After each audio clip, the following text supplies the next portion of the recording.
कर्तव्य पथ की लाइव तस्वीरें आ रही है। अभी देखिए, ठंड की सुबह है, कोहरा बहुत ज्यादा था, लेकिन अब लगता है कोहरा छटता जा रहा है। सूचना प्रसारण जो मंत्रालय है उसके सचिव अपूर्व चंद्रा जी जो हैं वो बैठ गए हैं और देखिए विभिन्न जो विदेशी दूतावास हैं उनके जो डिफेंस अटैचेस हैं वो भी यहाँ पर बैठ गए। मैं एक बात भूल गया, एक बहुत खूबसूरत रंगोली आज अमेरिकन एम्बेसी ने बनाई है। हाँ। भारत में जो अमेरिकन एम्बेसी है, तो प्लीज वो भी तस्वीरें निकालिए। मैं अभी सोशल मीडिया में कहीं देखी थी, प्लीज उसको भी चलाइए। बहुत खूबसूरत रंगोली उन्होंने बनाई है।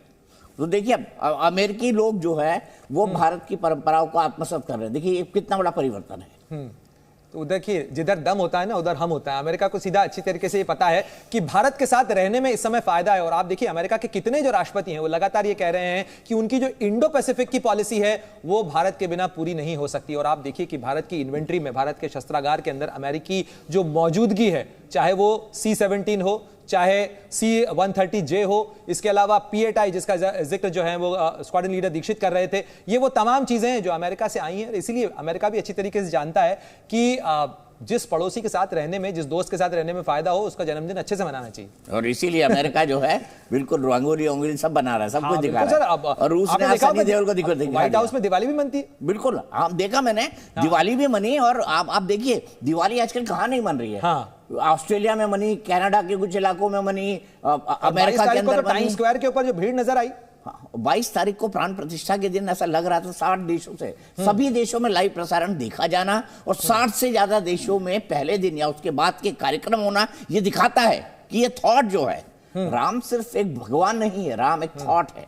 और ये थॉट आज पूरी दुनिया को प्रभावित कर रहा है। मैं सिर्फ एक बात कहना चाहता हूं, मैंने उस दिन भी लिखा था कि इतनी विशालता सनातन में ही हो सकती है कि 8,000 VVIP आए, चले गए, ना कोई उग्र नारा, ना किसी तरह की भाषणबाजी, ना कोई नेगेटिव बातें, और चुपचाप से शांति से सब आए, सब चले गए, पूरे देश के अंदर। वापस लौटते हैं डिफेंस एक्सपोर्ट की जो आप बात कर रहे थे, स्क्वाड्रन लीडर दीक्षित जरा ये बताइएगा कि तेजस को लेकर काफी चर्चा है। तेजस की 2 स्क्वाड्रन बन चुकी है, लेकिन तेजस एक्सपोर्ट भी हो सकता है और इसको लेकर अर्जेंटीना ने हाल ही के अंदर जो अपनी रुचि दिखाई है। तो क्या हम तेजस एक्सपोर्ट करने जा रहे हैं?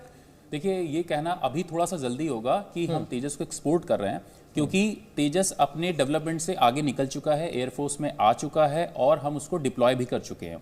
जैसा कि आप जानते हैं कि हाल ही के दिनों में हमने धीरे धीरे MiG-21 जो थे हमारे, उनको हमने फेज आउट कर दिया। और जो अभी एयरफोर्स डे हुआ था उसमें जो हमारा MiG-21 का फ्लाई पास था वो हमारा आखिरी फ्लाई पास था, ये हमें समझना पड़ेगा। और हम धीरे धीरे तेजस को अंदर लेके आ रहे हैं। लेकिन हमने पूरी दुनिया भर में, चाहे वो UAE में हुआ एयर शो हो या अन्य किसी देश में हुआ, वहां हम तेजस को भेज रहे हैं।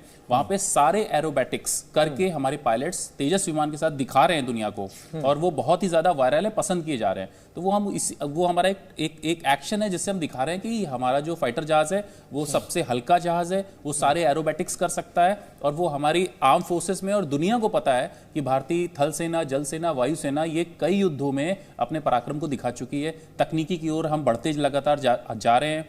एक तरफ इसरो दुनिया को दिखा रहा है कि हम सबके सैटेलाइट ऊपर छोड़ सकते हैं, तो हमारी वो तकनीकी दक्षता को दिखा रहा है। तो आने वाले हमारी तकनीक की ताकत है। और दीपक जी, आपको पता है तेजस नाम जो है किसने दिया था? अटल बिहारी वाजपेयी। बिल्कुल, अटल बिहारी वाजपेयी ने तेजस नाम दिया था। बहुत अच्छी तरह याद है मुझे, दिन भी याद है जब उन्होंने दिया था। अरे वाह। और मेरे बेटे का नाम भी तेजस ही रखा मैंने।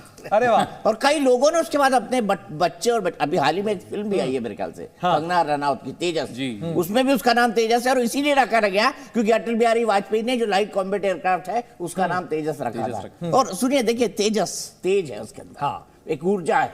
बिल्कुल। और वो पॉजिटिव है, निगेटिव नहीं है। नहीं। और तेजस के साथ साथ मैं उसके पहले FOC के अंदर शामिल था, वहां पर जब मौजूद थे, और उस समय लोगों को लग रहा था कि पता नहीं भारतीय वायुसेना तेजस लेगी कि नहीं लेगी।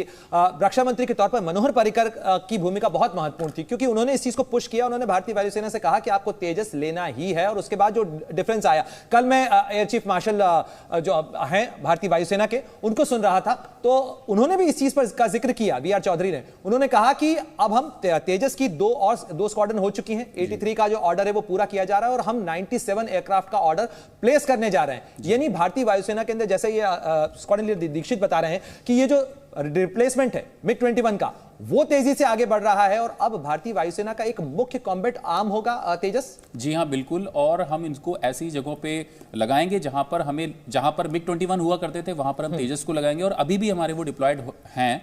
और ये केवल अब उतनी सी बात रह गई है कि हमारे कई ऑपरेशंस में, कई एक्सरसाइजेस में ये अपनी आप कैपेबिलिटी को पूरा दिखा चुके हैं, कहीं भी शिकायत का मौका नहीं मिला है। और ऐसा आपने कभी नहीं सुना होगा कि किसी तेजस का अभी हाल ही में कोई टेक्निकल ग्लिच आया हो कहीं पे। तो ये अपने आप में दिखाता है कि सभी लोग, उनको बुलाया जा रहा है। इस परेड के माध्यम से भी हम दिखाना चाहते हैं हमारे अतिथियों को जो आज तेजस का फ्लाई पास्ट होगा कि देखिए ये इतना बड़ा हिंदुस्तान है, इतना बड़ा आज का दिन है, वहां पे हम अपने तेजस को फ्लाई पास्ट के माध्यम से दुनिया को भी दिखा रहे हैं कि देखिए वो केवल वही नहीं है शो केस के लिए कि हमने बस इंडक्ट कर लिया है, हमारे पास रखा हुआ है। हम दिखा रहे हैं कि हमारी ये क्षमता है, हर तरीके का कोऑर्डिनेशन है, हमारे पायलट दक्ष हैं। और ये एक और अवसर है, जैसा कि दीपक जी कह रहे थे कि हम जब आप मोदी जी का इंटरव्यू ले रहे थे तो मोदी जी ने कहा कि वो बिजनेस को समझते हैं।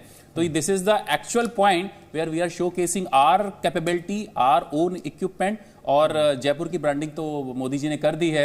नहीं, जयपुर की क्यों, अब अयोध्या की ब्रांडिंग ले लीजिए। और यहीं पे हम क्यों रुके भाई? और कहां ले गए वो? महाबलीपुरम ले गए, महाबलीपुरम ले गए, अहमदाबाद तो कई लोगों को ले जा चुके हैं वो अब तक उन्होंने पूरे देश की ब्रांडिंग कर दी। कोई ऐसी जगह नहीं छोड़ी मोदी जी ने जिसकी उसके उन्होंने ढंग से ब्रांडिंग नहीं की हो, अलग अलग तरीकों से, अलग अलग प्रकार से। लेकिन यहाँ से G20 का तो दीपक जी देश के अलग अलग शहरों के अंदर करीब 200 इवेंट हुए हैं, 80 से ज्यादा शहरों के अंदर ये इवेंट हुए हैं और हर जगह, यहां तक कि श्रीनगर में भी इवेंट हुआ। Zee News।